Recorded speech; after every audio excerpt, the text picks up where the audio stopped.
should be like you, Melvin.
Ultimate on-demand destination for the UK's best fan-led football podcasts. Want authentic supporter insight on all things Bournemouth? Follow Up the Cherries in all departments on the TalkSport Fan Network. Club-dedicated content created by the fans, for the fans. Search TalkSport Fan Network.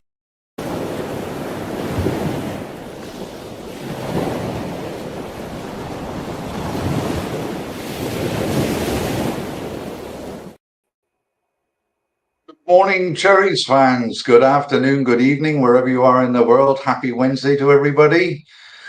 And let me start off by welcoming my co-host, and it is indeed a pleasure. In fact, it is an honour to welcome Darren Hurst from Perth, Australia. Good morning, good afternoon, good evening, Darren.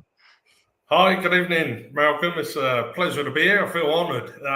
Watch the show regularly, and just to be here, participating is a great honour. I'm a great fan of Cherry FM, and hello and hi to everyone in the chat. Yes, indeed. It's great to have you on board. We're going to just talk about basically the levels of Bournemouth, how far they've gone up this season. Do you believe that they are improving? Is the bar raised once more? And how we looking going ahead in the coming weeks? We'll also be asking Darren shortly about a bit of background, because it'd be interesting to find out how he became a Cherries fan, etc. So what I'm going to do, I'm going to actually start off going to the chat. Here we go. So Matthew Harrison, good morning.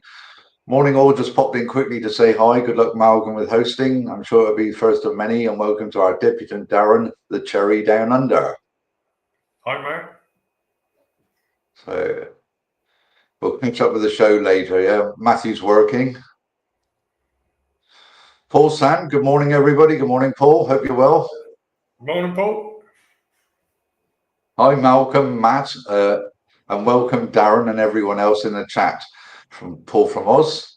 So hi, Paul. Hope you're good. G'day, Paul. Good morning from Liam. Everyone, up the Cherries. Up the Cherries. Hi, Liam. Yeah, Chris Hubble. Good morning, everyone. Morning, Chris. Hope you're well. Hi, Chris. Tommy Parr. Good morning. Welcome. Hey, look who's here. Morning, all. Morning, Ollie. Good to have you in the chat, mate. So we'll move on to Darren. How the hell did you get to Australia? How did you get interested in AFC Bournemouth? Come on. Well, spill the beans. I've got to be honest, I was a 1970s baby. So growing up, I was kicking cans around in the road as soon as I could, and the shout of "car" used to, dissipate people out the road pretty quick. There were a few cans that got run over, and we had to go and search for another. But yeah, that's how it started. And then I'll be honest, I started supporting Man United first of all, obviously only because you could see them televised and stay up late and watch Match of the Day and things, and collecting the Panama stickers in the albums. And from there, my first interest, what got me into Bournemouth, I was lucky enough at 14, I went to go and see the FA Cup game with Man United. And of course, I was there supporting Man U, and I'm thinking, who's this Bournemouth, the local team? I managed to catch a bus from Poole Bus Depot, got off at Bournemouth, and got on the third tier I stood on the stands there when they were still standing. And, Bournemouth beat them 2-0. Amazing. And from that day on, I was like, do you know what? If they can beat Man U, this is my local team. I'm supporting them. So from that day on, mate, I've had cherries in my heart.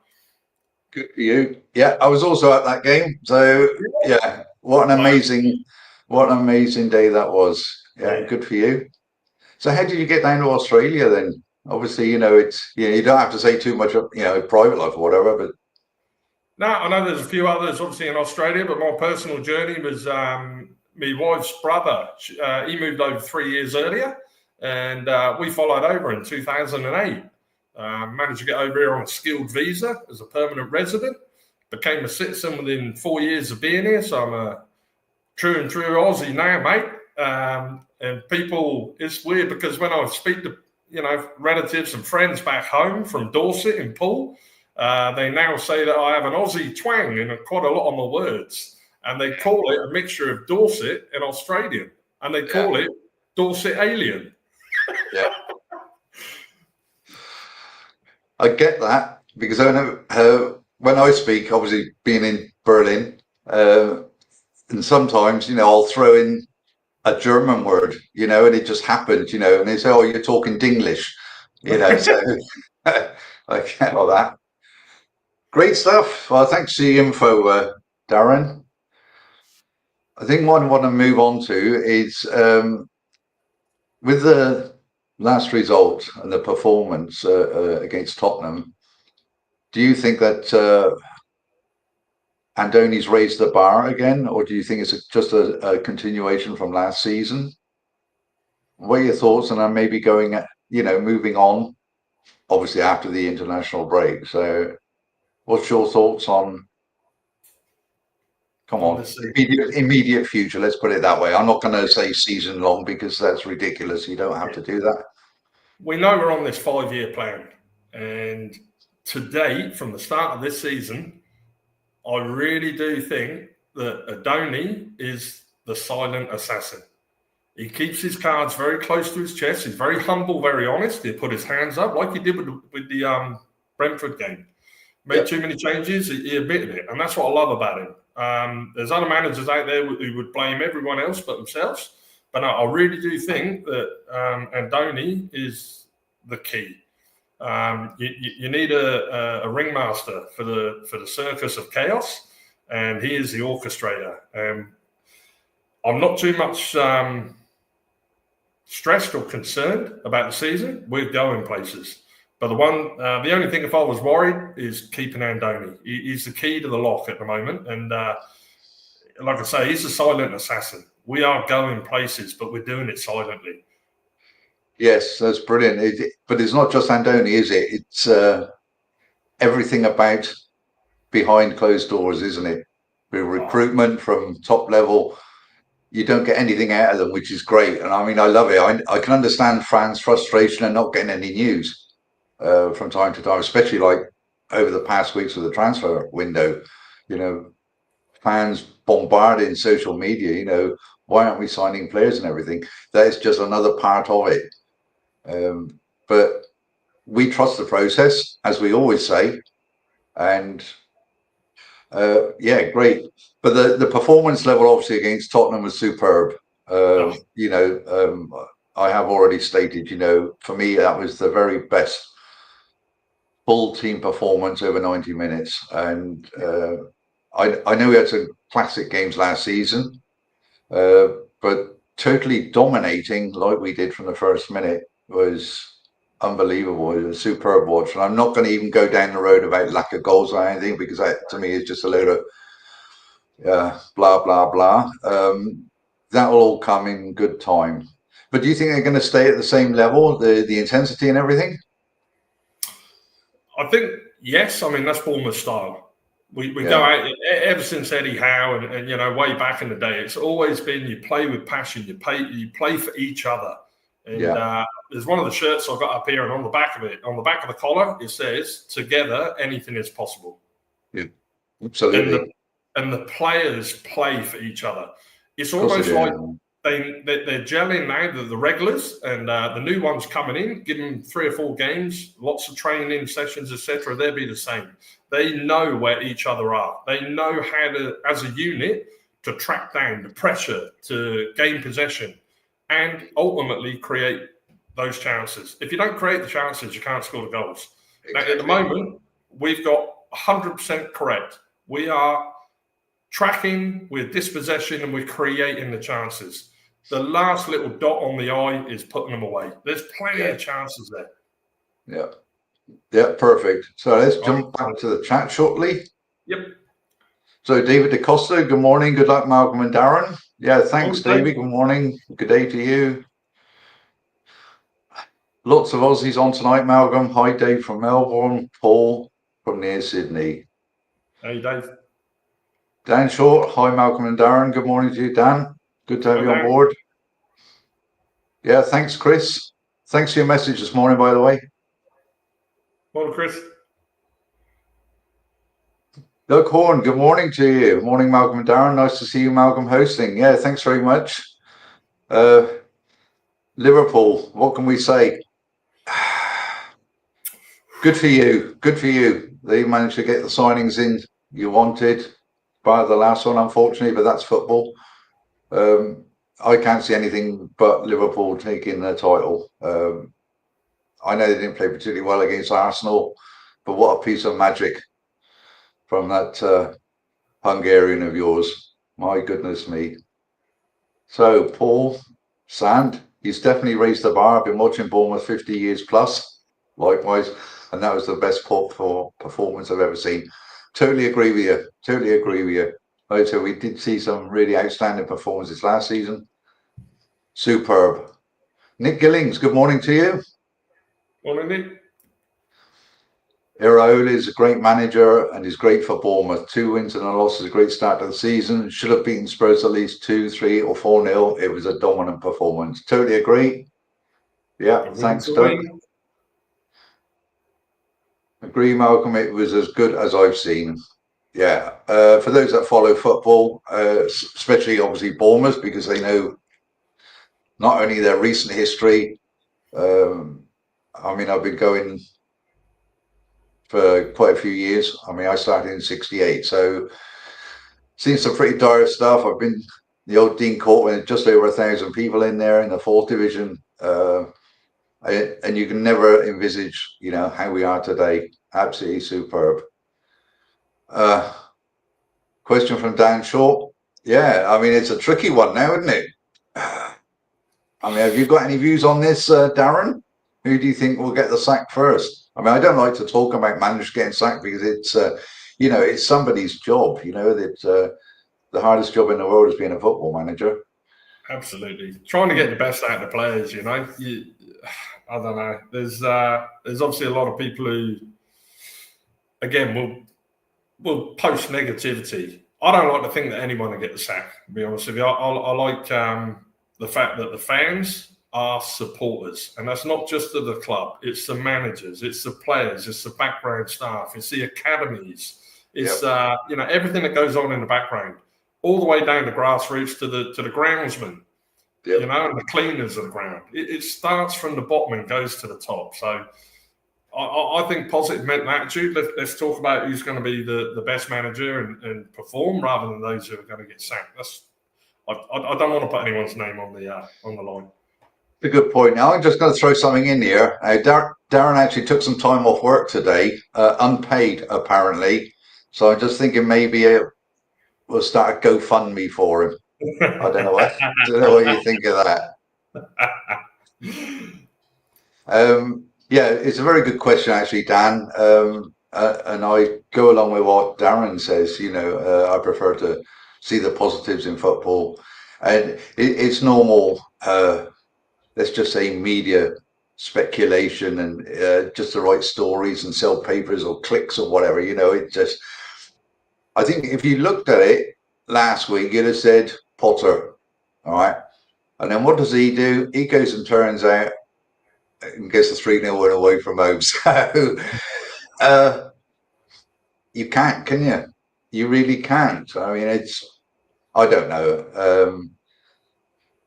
I hope, to be honest with you, that the scrap is really, I say the scrap, the fight is going to be so intense that teams will cancel each other out, draw some, win some, lose some.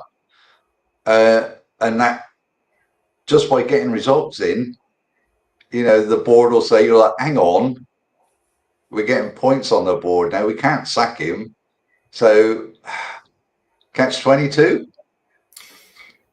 Can I just add to that, Matt? I think people's expectations are way too high. We're all human beings. We all make mistakes. I mean, Andoni put his hand out. He made a mistake against Brentford. Did everyone start shouting for his head on the?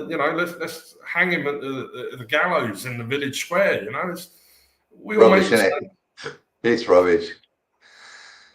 Difference with the manager getting sacked, they get paid very well when they get sacked. Yeah, I mean, obviously, they're contracted as well.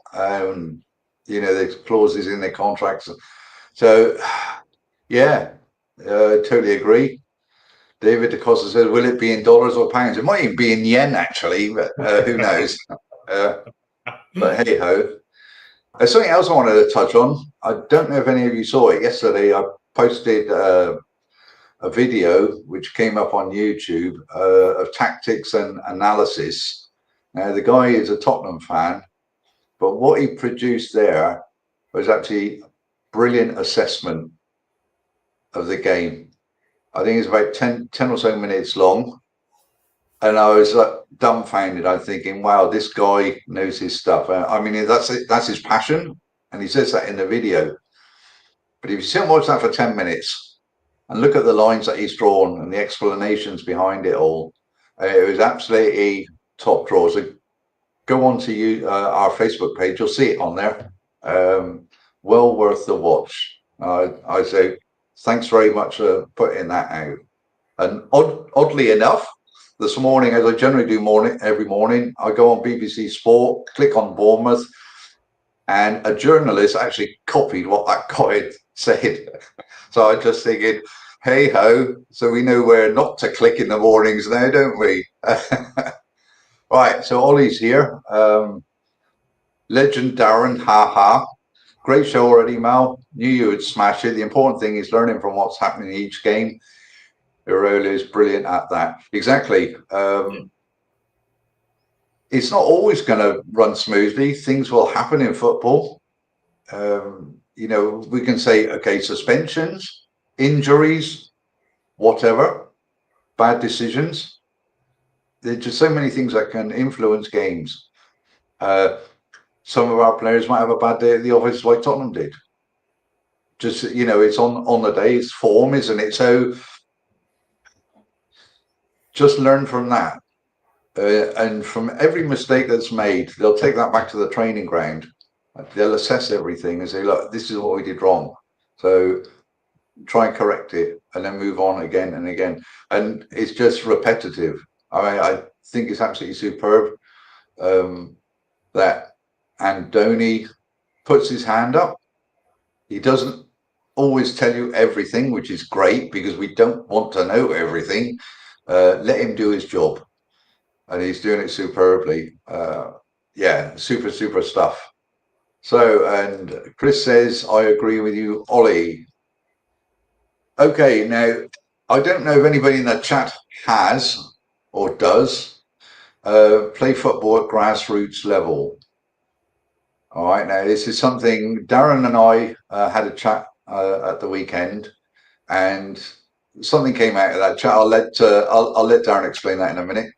But if there's anybody in the chat who has played grassroots football, what clubs you played for, local teams, whatever, and how did it sort of influence your interest in not only football itself, but moving on, maybe you were a Cherries fan beforehand, maybe you weren't, etc. So come on, Darren, let's find out what you did.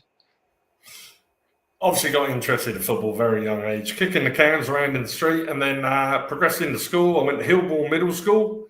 Didn't they have footballs on Waterloo Estate? Hey, mate, as a council estate, there weren't many proper leather footballs. we used to actually roll up newspaper and cover it with tape And that was our cheap footy. Yep. That was our cheap footy. But now started playing football, grassroots, probably at the age of 10, 12. Hillwall Middle School, got into the team. And then, from there, progressed, through the teenage years, let's say, until you leave school. And then in the end, our conversation got to who we'd played for on a lengthy basis. And I used to play Dorset Division 3 East for a club called Morden. And if anyone don't know that, it's out opposite the Cock and Bottle, which is a great country little pub. So I played grassroots for Morden for probably about 10 or 12 years. Wow. Until both my knees went. That is awesome. Now, the shock comes now. I'm sat here. We actually did this like now, how we do this show. And I was sat there open mouthed and in total disbelief. I said, "Did you say Morden?" And he said, "Yes." I said, "Morden and Bloxworth?" And he said, "Yeah, that's the one." I actually played for the same team, not at the same time as Darren, a few years earlier. Had a couple of seasons with them. Absolutely loved it out there. Sloping pitch, diagonally sloping, I should add. Great fun, great bunch of guys. It was just fun to turn up. It was having something outside of work, as a pleasure, and if you've got a passion for football, it doesn't matter if you can kick a ball properly or not. You're integrated in with a group of guys who all just want to have their fun.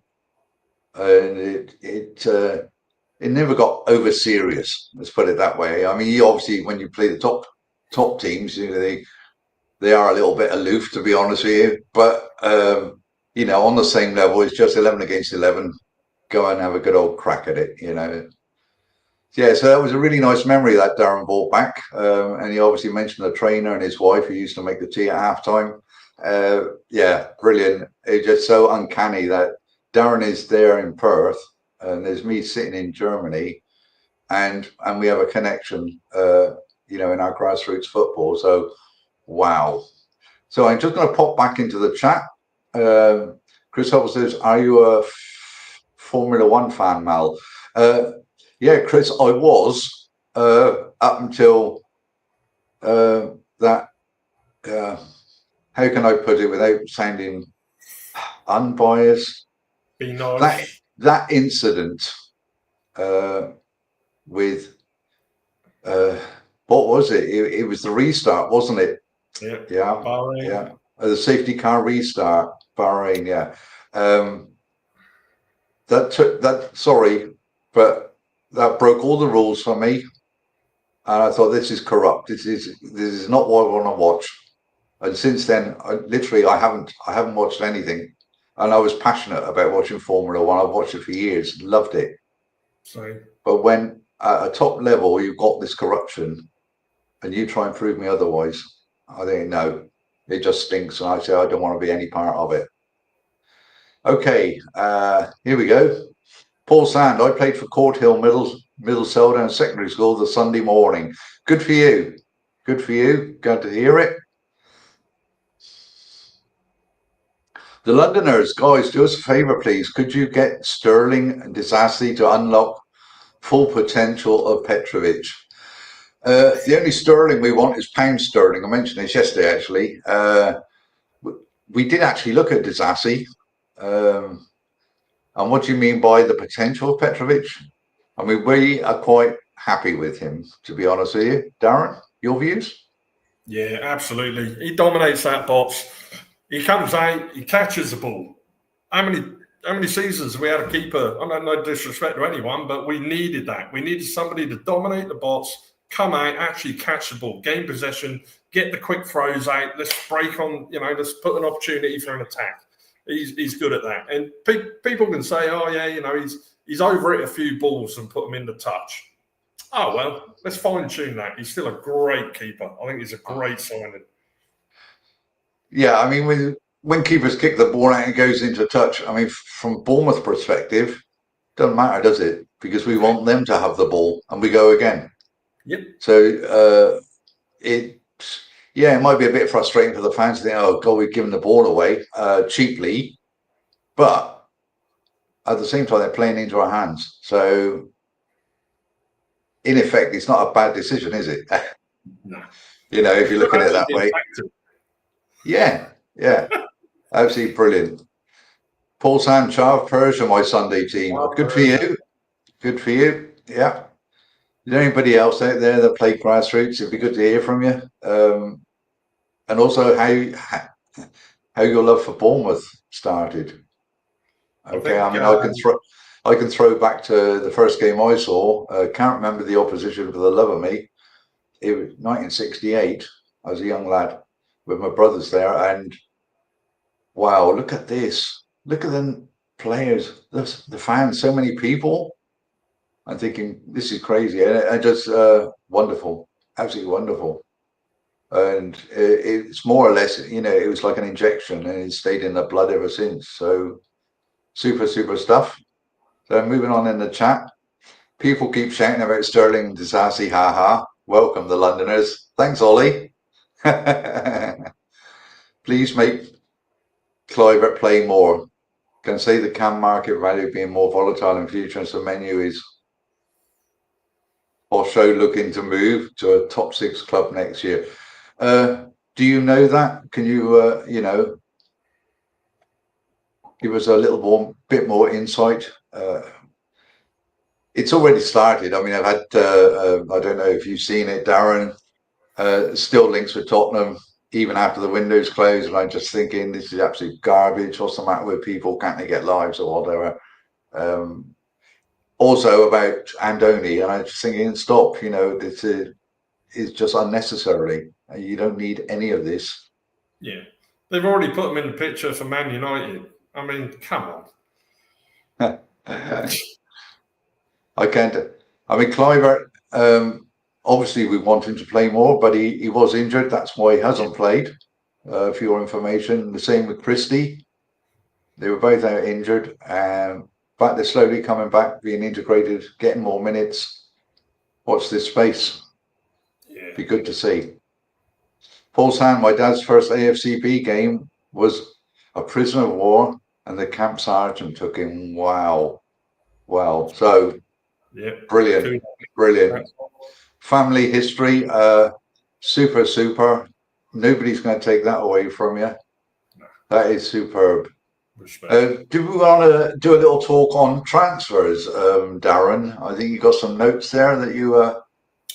Yeah, I've got a couple of notes. I thought it was very interesting. Out of a Premiership expenditure, and a rival's income and the balance, Liverpool, no surprise, have spent $483 million in this transfer window. They had 219 in income, and they're in a deficit of $264 million. I mean, it's no wonder they're, top of the league and the favourites. But to put that in perspective, little old Bournemouth, the surprise winners of many a team last year, we basically spent 138 million. So compared to Liverpool, we're 350 million less, a massive amount. We got 238 in revenue from selling our, good players to top clubs all over the world. And out of the 20 teams in the league, we currently are at the maximum profit of everybody. We got $100.31 million in profit. Now, people say, football's all about business. It's all about money. And I remember when Bill Foley was, buying the club, everyone went, oh, he's American. He just wants to make money out of the club. He just wants to make it a business. Football is business. But I'll tell you what, Bournemouth, Bill Foley, hats off to him. This is clever business. Very clever. It's pretty cool. Yeah. We've actually, moved players on probably for more than they're worth. Yeah. Not everyone, obviously, but yeah, the odd one or two. And yes, you have to pay the money to get the players in, but it's getting the right players to fit the system and Bournemouth sort of look outside the bubble a little bit more, or the radar, what other clubs are looking at. Yes, several clubs might be linked with a player we're chasing, but how big is the interest? How big is the purse that they got is another point. And I think, to be honest with you, the money we paid out, yes, Diakate is the second most expensive player we signed. But for a centre back, that's pretty decent money, and obviously he's shown with his performances already. I know it's early doors, but what he can actually do. So let's just have a little. There's rather a lot in the chat here. Tommy says news has been a little quiet on Akimboni. Wonder who our fourth choice centre back is with the new signings. Yeah, good question. Who is? So we got the young lad coming. Your thoughts on Milos? I'm going to call him Milos because it's a mouthful for me. Yeah, I mean, Vejko Milosevic, I think is the best I can pronounce it, but I'm going to call him Milo the Savage. I've watched his YouTube tubes, and man, this guy, 18, he is already destined to be world class. He's played international. He's played for his country all through the ranks. He is absolutely sensational. I'm really looking forward to him getting some time, and it might only be 20 minutes here and 20 minutes there at the start, at the end of the game to begin with. But man, this guy is phenomenal. A truly amazing signing. That would be really interesting. Now, what if he subs off? Just as an example, come on. He subs off Senesi and the young lad comes in, and this young lad does exactly what Dean Howson did. I was just going to say the same. I'm looking forward to it. It's exciting. It really is exciting for me. So I'm not saying that will happen because Senesi had an absolute blinder at Tottenham, and I'd like to see him, just keep his place. To be honest with you, but yeah, Andoni does have to obviously give the players minutes, and we don't know until they're actually on the field what they can do. Yeah. So yeah, watch this space. So Ollie, Liverpool have spent more of this transfer market than the total price of Newcastle, and they got bought a few years ago at 350 million. Insane, absolutely insane. My take on the transfer market is that thank God it's over. It went on far too long. Every day, if you were looking for some information, didn't matter what app you were looking on or on the internet, the same names kept propping up, and I'm just thinking, Jesus, with respect, this just isn't right. It's saga after saga. It's like worse than Coronation Street, to be honest with you. Yeah, please. You can do it all again in January. Well, I've only got 2 words to say to you, Darren. The second one's off, mate. All right, so, but thank goodness the window's closed. Let's concentrate on football. Yep. The press will keep talking about this until January, like they do. Heaven forbid. So here we go. From the Londoners now, just my intuition. People like to perform better in good clubs, and then those top 6 fellas come up with financial upgrades for the players.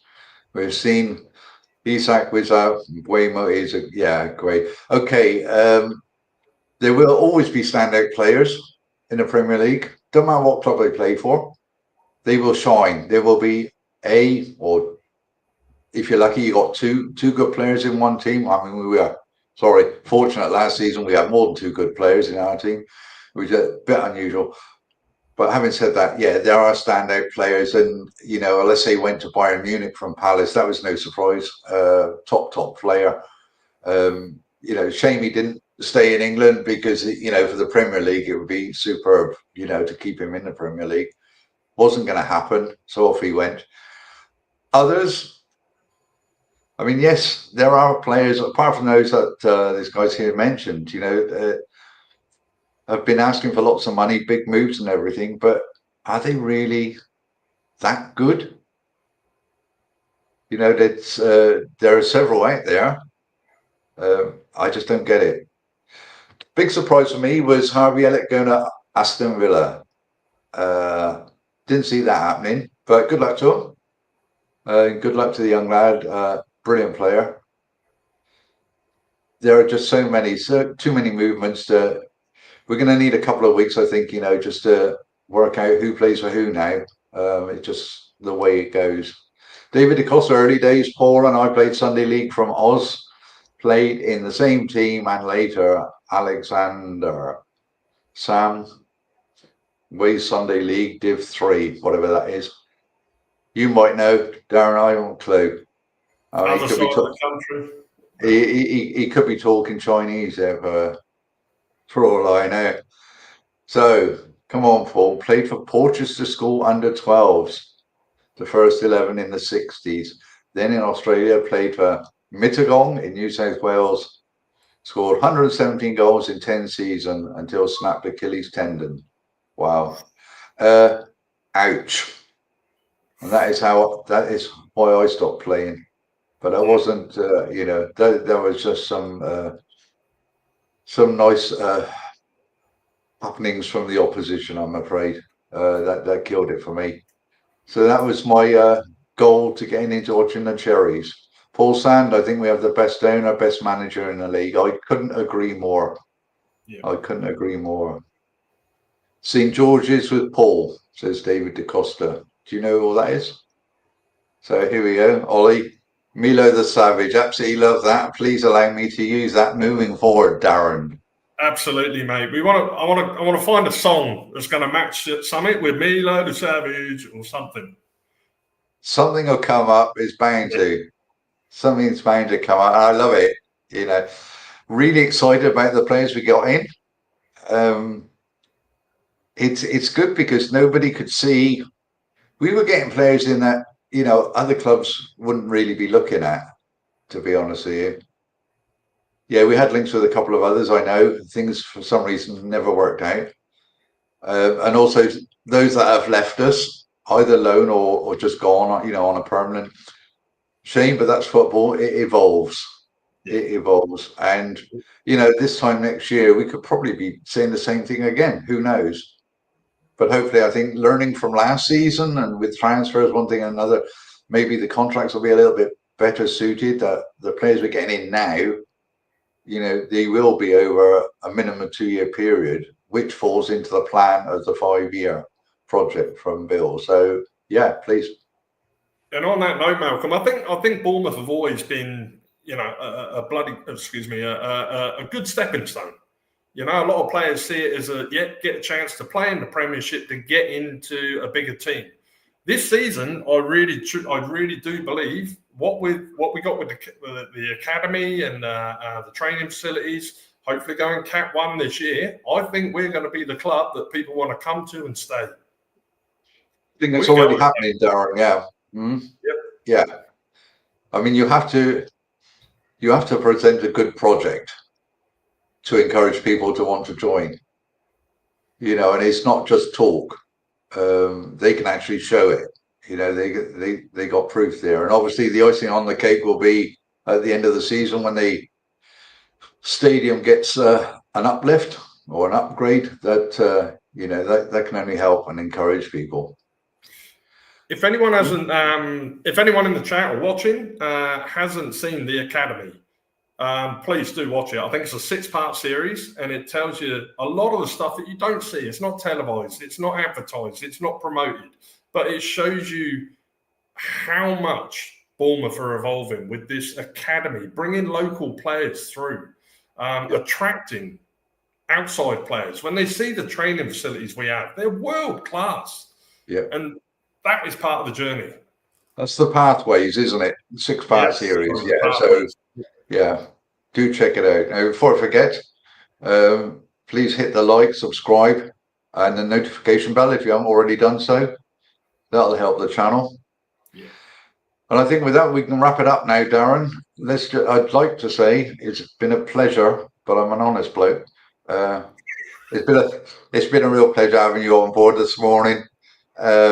If we can do this again sometime, I'd love to have you on board. And thanks to the others for allowing me to host this show. Really, really kind of you. And all I can say is have a great Wednesday and up the cherries. It's been a Take pleasure. care, take care, Darren, and we'll see you again soon. Definitely. Up the cherries.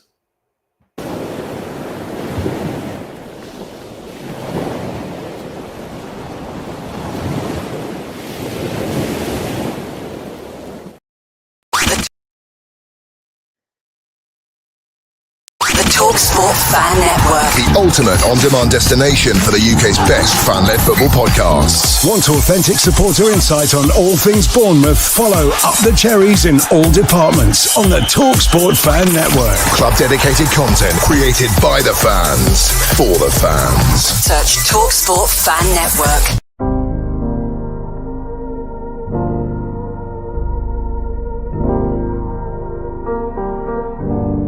I should be like you, Mel.